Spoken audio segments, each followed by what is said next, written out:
So this is the place where I belong, and Apollo has given us a great opportunity to connect with so many multi-speciality areas. I wouldn't go much into the details of NFPA because Professor Mire has done a lot of justice. The only two things that I would like to highlight is when we start using NFPA in our patients, it gives us more objective data to tell them that how things will be working, though it would be a slow and steady progress. And this works very well when patients come for dialysis to you and they're waiting for their transplant. So they have this window of weekly, twice or thrice for you to meet them. And that's a great opportunity for us to tell them that, see, you're showing slow improvement. In a period of 3 months, this malnutrition can totally be resolved if we can work together. So that's where we as dietitians have a great opportunity to connect with patients and can bring about a great change in their nutritional status. Why renal failure? Because we see all classic examples of opportunities where NFPE can be used. Yes, there is inflammation. Yes, there's malnutrition. So, when we take this category of patients, we can objectively identify all the parameters. Aspen has very clearly shown this. I wouldn't get into much of the details because Professor Mire has covered it. So we look at SGA in our setup, and with SGA, we combine it with the NFPE so that we are able to get that objective data and score them substantially. We look at other parameters of inflammation like fever, which is very easy to measure, and it's done at every visit when they come for dialysis. We measure their pulse rate, blood pressure, respiratory rate. We also look at certain bloods, though pre-albumin is recommended, but in a couple of Indian setups, we don't do it because of the cost. And we look at the CBC picture, the albumin, the C-reactive protein, their blood sugars, and the other nitrogen balance and fluid cultures. We capture a lot of things in their subjective global assessment, and it is a mandate that every time a patient comes for dialysis, within a month, he needs to be completely assessed, put on oral nutritional supplements, do all possible interventions to build him up so that he does not fall into the trap of malnutrition and worsen further. The points that we capture here are medical history, physical examination, nutritional status rating. Professor Mire has explained it, so I wouldn't get much into the details.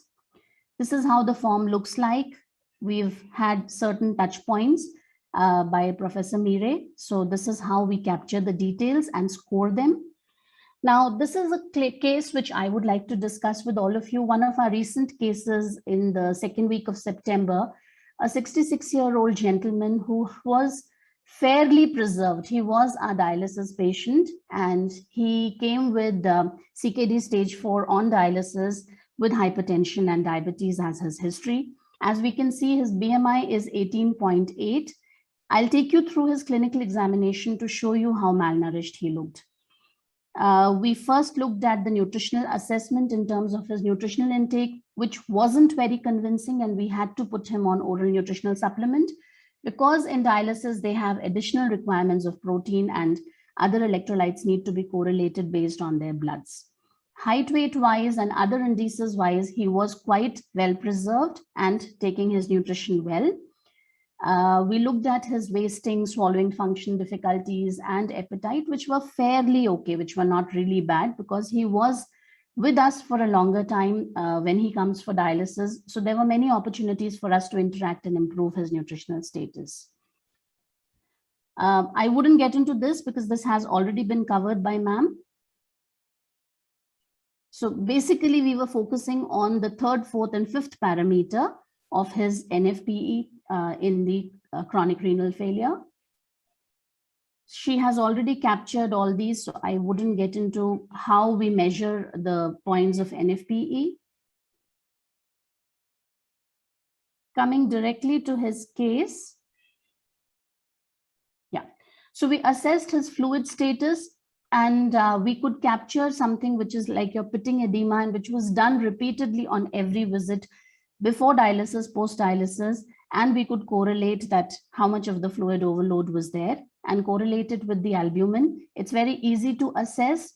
You could look at the depression in terms of the centimeter depth that it has gone in, and you could easily understand how much is the pedal or the other edema in the various parts of the body. You can assess it, put it on a scale. Now, this is a hand grip dynamometer. I strongly recommend all the dietitians to use it, especially for the patients who are going in for regular dialysis and you're trying to build them up for transplant. Do not use the digital scale because that does not give you a very correct picture. This is a hand grip dynamometer, which is manual, quite reasonable. You get it for 35,000 and it's very, very non-invasive bedside investigation, which you can do. And you compare it over a period of time for the same patient. So this gives them a confidence that if they are using their dominant and non-dominant hand and you average it out, you get to know of how much muscle strength they have. Earlier, when these equipments were not so very practically available, we used to use handshake and other things to assess. But now, since we have an objective tool, which is non-invasive, a zero cost on a repeated, zero recurring cost on a repeated use. So this is something which should be recommended for all the patients whom you are foreseeing a malnutrition to set in. Now, in this particular case of ours, we could see that there were certain surgery-related complications. We were also scared of the graft rejection, the other transplant-related complications. His entire pre-surgery workup was done along with the HLA typing matching, which is typically done for a transplant patient. Now, his chief complaints when he came to us was that he had hypertension, CKD stage 4. He was on dialysis and it was initiated around 2018. And he came to us just September for the transplant. He was getting dialysis done in our setup. His overall intake was not meeting up beyond 1400 calories and 40 grams of protein. Now, if you see his height, he's around 170 centimeters.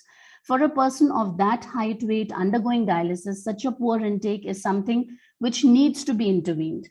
And repeated counselings could bring it up further, and we were able to achieve 65 to 70 grams protein on a daily basis with incorporation of egg and oral nutritional supplement. Our challenges were that he was on a fluid restriction of 500 ml per day because he was retaining fluid, and giving oral nutritional supplement also adds fluid to the diet. And patients, when they are limited to just 500 ml, they also have quite a few tablets to be taken. So that just vanishes in no time. So we then used the oral nutritional supplement sprinkled on the food. We tried to incorporate good quality protein in forms of egg, which he agreed to take. So those were the challenges that we faced. And we, put him on a high protein, high calorie diet. Now, when you typically look at his parameters, though BMI wise, he looks perfectly okay. So if we did not do his NFPE, we would have missed a great opportunity on all these parameters that Professor Mire has captured. So if you can see the skin fold, you can appreciate the muscle wasting there. If you look at his scalpel area, you can easily see there's a lot of muscle wasting. Look at his thigh, there is muscle wasting there. Look at his palm, you can easily appreciate the depression here. So there are opportunities where he had severe fat loss and muscle loss. And this is where a dietitian should have intervened and shown him progressive improvement in his hand grip strength, in the buildup of muscle mass. When he came to us just before dialysis, there's a lot of psychological work that plays on him. So he did lose some amount of weight in spite of being put on 1600 calories and 70 grams of protein. His weight was fluctuating in the last 2 weeks just prior to the transplant planned. Appetite was poor, fluid intake was restricted to a greater extent. So there were a lot of challenges that we had in his case, but consistent interactions, consistent reinforcement can really bring about a change in your outcomes. Now, this is where the kidney is transplanted. So just to show you a picture, so he went for a transplant, and on review on the post-operative day 1, that is, he received the kidney well. He was started on clear fluids. The transplant is a longer surgery. So by the time we receive the patient from the recovery into the ICU, it's already late evening. So we started him just to see his toleration on small sips of clear fluids, which was 50 ml per hour. And this started around 8 p.m. on day 1. And next day, we were able to initiate some soft diet for him in the form of porridges and in the form of some egg preparations like scrambled egg and things like that. Now here you may want to include more, but you're not very sure whether he would be able to tolerate. We don't want his bloating status to increase and further discourage him to eat well. So we really go slow and progressive. So it's very important here to introduce the concept of feed and fluid chart. Now, this is a concept which allows you to see what is the plate that you had sent and how much percentage of it was consumed. And this is very closely monitored in our setup, which gives us very objective data in terms of how much is the intake. So it's very simple. We write down the contents of the tray that was sent to the patient. The nurse helps us document that, yes, he was able to finish, say, 50% of the porridge, 10% of the ONS, or 100% of the ONS, or half of the egg serving that was given. So then we are able to tabulate and see where we are. And as you can notice, the blood pressure continued to be slightly on the higher side. Day 3, we also observed there was mild pedal edema. The blood pressure was high. We could attribute it clearly to the albumin status, and we started ONS on day 3.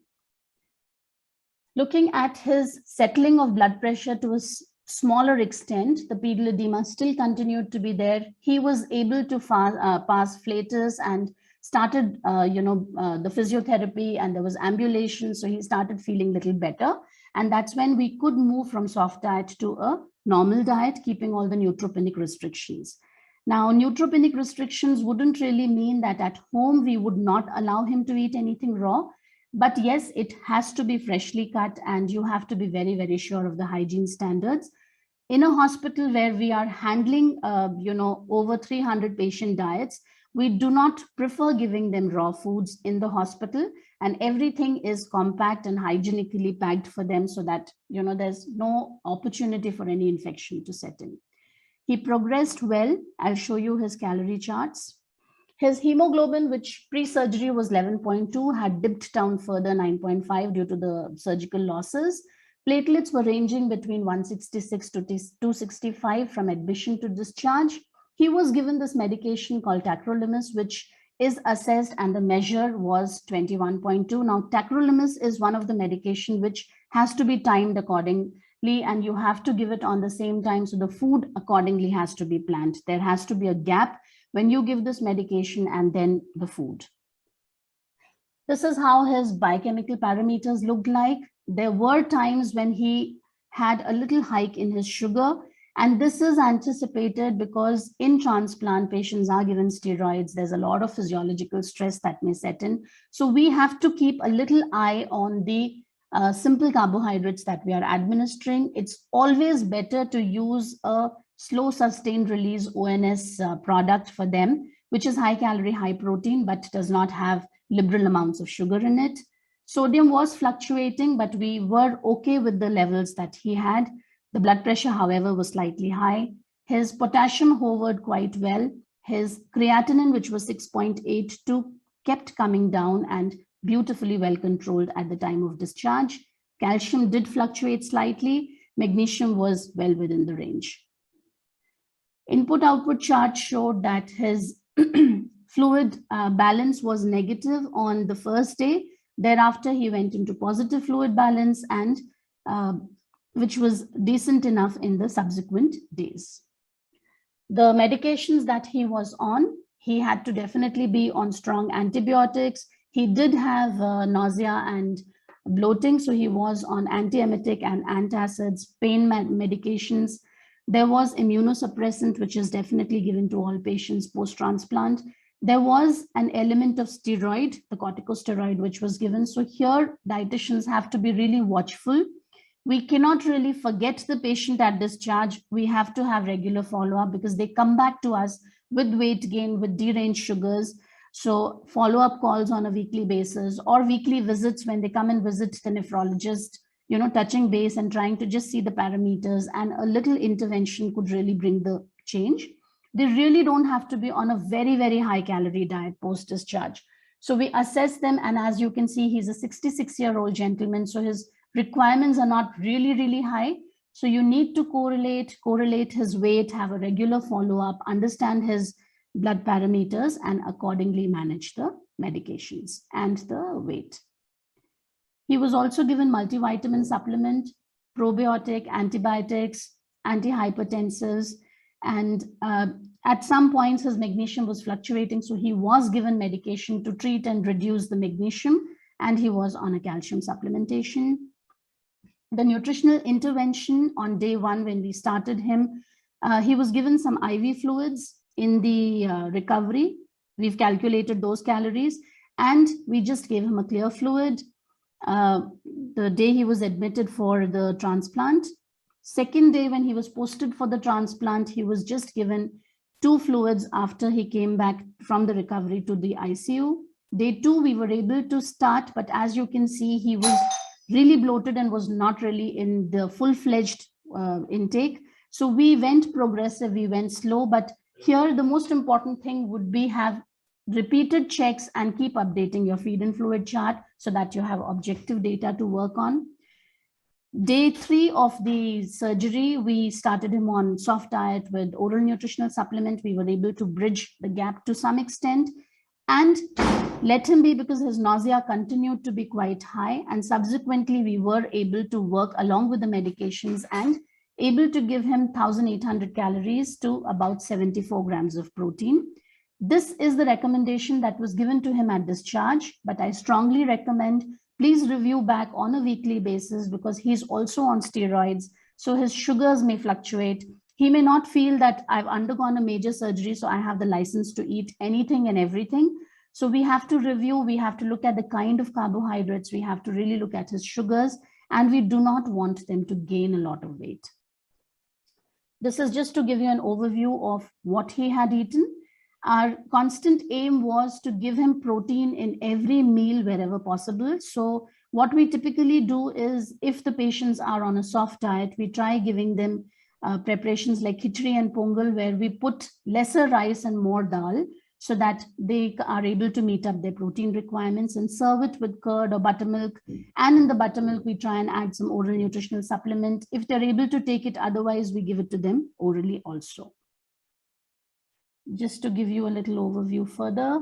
So what I would like to emphasize is, wherever you have an opportunity to interact with your renal failure patients, be it during the dialysis sessions or pre-transplant, please have a strong emphasis on, telling your clinical team that dietitians make a very important difference to their nutritional status. So they have to be intervened at each and every visit that the patient makes to the hospital.